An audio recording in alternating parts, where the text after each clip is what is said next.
July turned out to be a surprisingly busy month for Finnish defense news. The NATO summit in Ankara produced several major announcements involving Finland, including a new French commitment to NATO forces in Finland, multinational cooperation surrounding Patria's new TRACKX vehicle, Finland joining a multinational tanker aircraft program, and no fewer than 12 defense cooperation agreements signed by Defense Minister Antti Häkkänen. Back home, Finland announced additional short-range air defense systems, the defense forces moved ahead with Interceptor drones, Finnish naval mine technology attracted interest from several NATO countries, and Finnish troops returned from major training exercise in the United States. So there is quite a bit to cover, let's get started. We begin with one of the biggest developments of the month. France has officially announced that it will contribute forces to NATO's forward land forces in Finland. The French contribution will operate on a rotational basis and will include a combat unit that can be integrated into the larger NATO force operating in Finland. France will also participate in exercises with additional capabilities depending on what the NATO battle group requires. Importantly, this does not mean that French forces will be permanently stationed in Finland. Instead, France will rotate forces into the country for exercises and deployments. The announcement was made together by France, Sweden and Finland during the NATO summit in Ankara. Sweden remains the framework nation for the forward land forces in Finland and plans to provide a battalion-sized battle group of roughly 600 troops. During normal conditions, that unit will remain based in Boden in northern Sweden, while a permanent headquarters element will be located in Rovaniemi. The NATO force is designed so that it can eventually be reinforced to brigade strength, and it will regularly exercise in northern Finland at formations larger than a single battalion. Finland is also developing the infrastructure and pre-positioned equipment needed to support the force. For Finland, this represents another major step in the transition from simply being a member of NATO and actually having NATO's northern defense structure physically integrated into Finnish territory. That increased integration isn't limited to the army. Finland also announced its participation in a new multinational naval initiative involving 11 countries. The goal is for European NATO countries and Canada to assume greater responsibility for maritime deterrence and defense in 3 strategically important regions: the North Atlantic, the Baltic Sea, and the Arctic. The participating countries are Finland, Canada, Denmark, France, Germany, Iceland, the Netherlands, Norway, Portugal, Sweden, and the United Kingdom. Rather than creating an entirely new fleet, the initiative is intended to coordinate capabilities that participating countries are already acquiring and combine them into a more substantial contribution to NATO's maritime requirements. For Finland, this fits particularly well with its increasingly important position in both the Baltic and the Arctic regions. It is also another example of something we're seeing repeatedly since Finland joined NATO. Finnish defense planning is increasingly being connected directly to multinational capability planning. Next, we have an interesting development from Patria. Finland, Norway and Latvia signed a statement of intent concerning the development of the new Patria TRACKX armored tracked vehicle. The agreement allows the countries to share information from development work and field trials and, importantly, explore both joint development and potential joint procurement. TRACKX is a new generation armored tracked vehicle developed through the multinational FAMOUS program with support from the European Defence Fund. The vehicle has been designed specifically with difficult terrain and Arctic conditions in mind. And this project is beginning to look increasingly similar to what happened with Patria's 6x6 vehicle. The Common Armored Vehicle System program started as cooperation between a relatively small number of countries and has gradually expanded into a much larger multinational procurement program. Patria now appears to be trying to replicate that model with TRACKX. Sweden is already working separately with Finland on development and preparation of pre-series vehicles. And with Norway and Latvia now formally joining the cooperation, TRACKX has the potential to become another common Nordic and European vehicle platform. Patria says the ultimate goal is to establish a joint procurement arrangement that could allow national serial procurements beginning in 2027. Production is currently expected to begin around 2027 to 2028. So this is definitely a project worth watching over the next couple of years. TRACKX was only one part of a much larger series of agreements signed during the NATO summit. Defense Minister Antti Häkkänen signed 12 agreements connected to multinational defense capability development. One of the biggest announcements involves NATO's future airborne surveillance capability. NATO plans to acquire up to 10 Saab Global Eye aircraft to replace its current crewed airborne surveillance aircraft.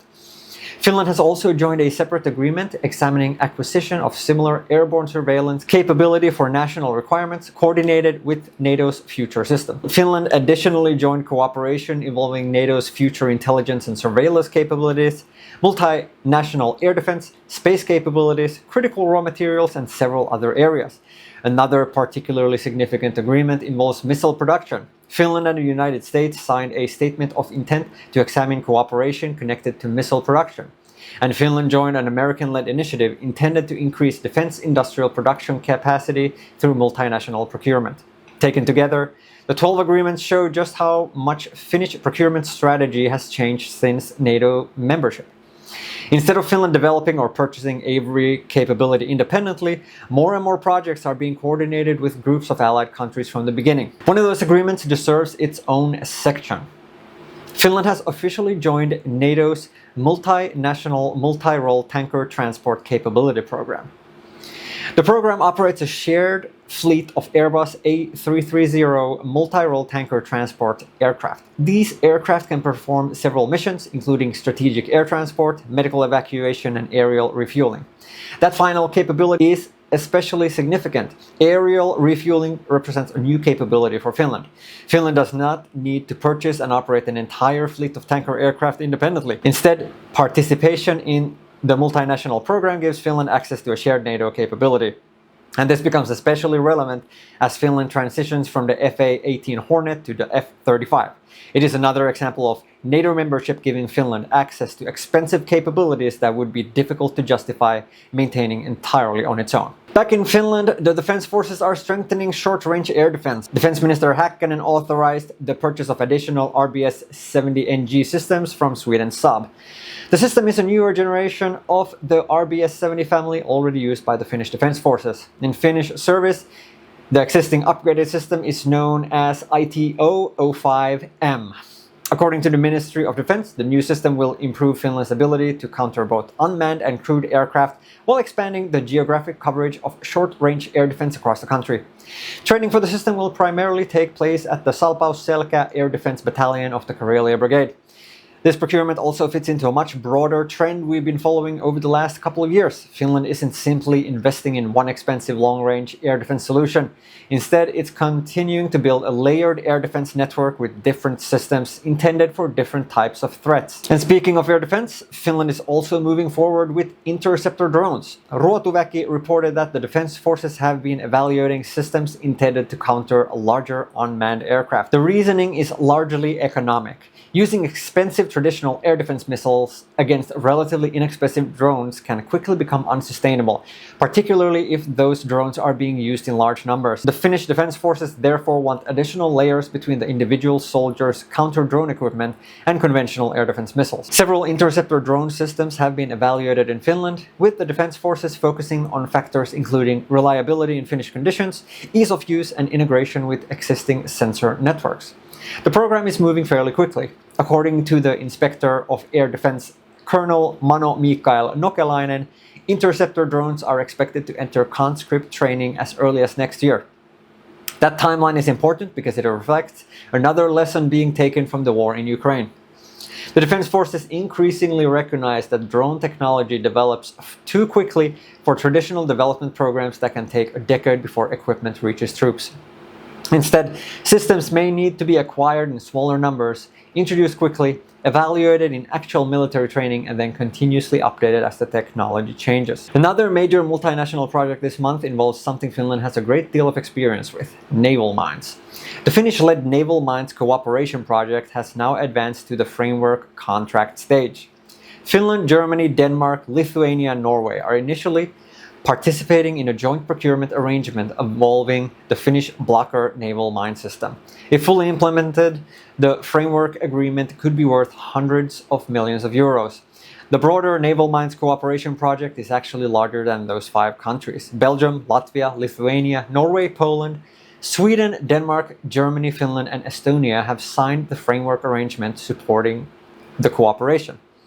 Potential areas include procurement, logistics, training, information exchange, and continued development of naval mine capabilities. Finland being selected to lead this project is significant.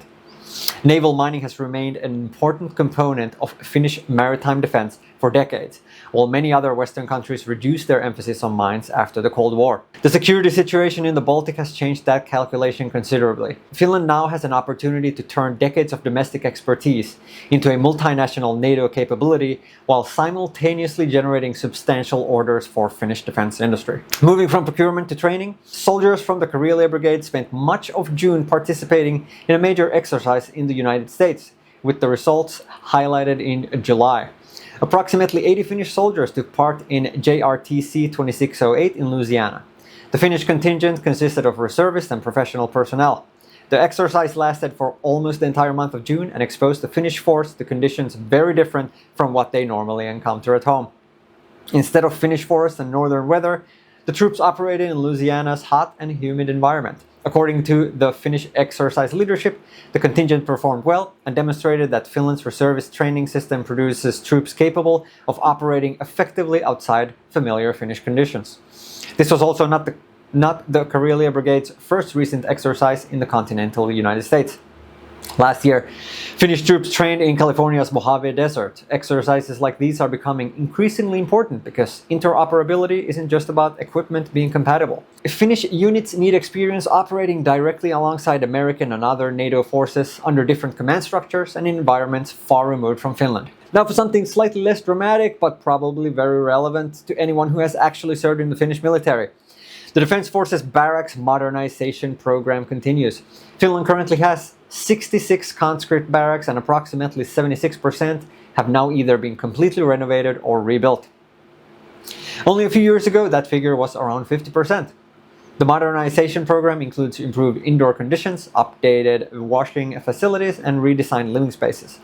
The newer barracks are intended not only for sleeping, but also to provide conscripts with better areas for studying and spending free time. For anyone whose memories of Finnish military service involve some extremely old barracks buildings, the modern conscript experience is gradually beginning to look quite different. We also have an unusual story involving Finnish naval history. Work has begun to remove approximately 100,000 liters of fuel oil from the wreck of the Finnish coastal defense ship Ilmarinen. Ilmarinen sank during the Continuation War and today lies near the island of Utö. The remaining fuel makes the wreck one of the potentially most environmentally dangerous shipwrecks in the Baltic Sea. The operation is being conducted by the Finnish Environment Institute, the Finnish Navy and the Border Guard. Finnish Navy divers are carrying out the underwater work, supported by the multi-purpose vessel Louhi. Ilmarinen was launched in 1934 and was one of the largest and most recognizable ships operated by Finland during the Second World War.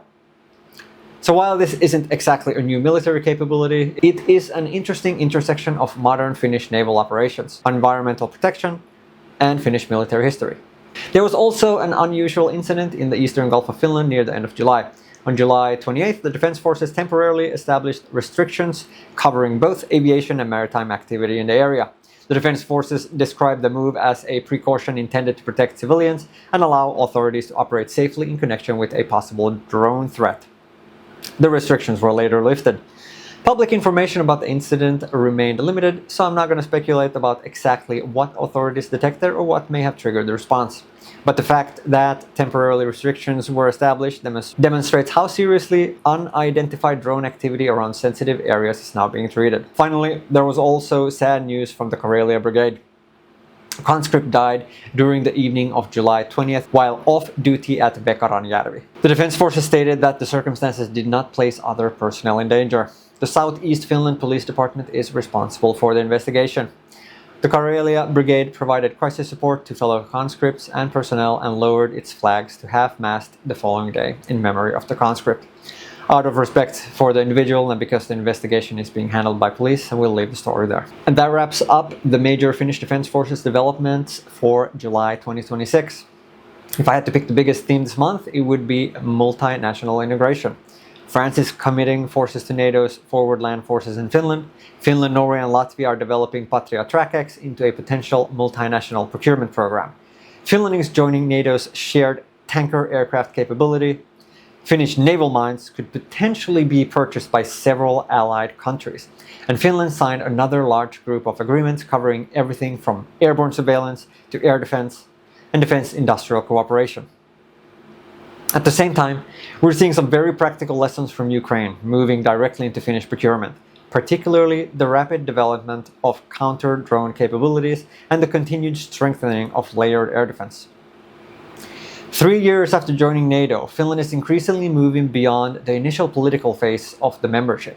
We're now seeing the practical results: multinational formations, shared procurement, shared strategic capabilities, increased exercises, and Finnish defense technology being incorporated into broader allied programs.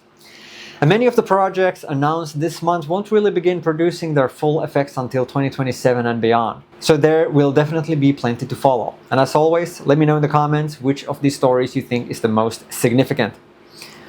Personally, the Patria TRACKX project is one I'm going to be watching very closely, particularly if it follows the same path as the Patria 6x6 and attracts additional countries. If you enjoyed the recap, consider liking the video and subscribing to Finnish Gear Reviews. Thanks for watching, and I'll see you in the next one. And if you enjoy this video, there's some other videos right here for you to check out.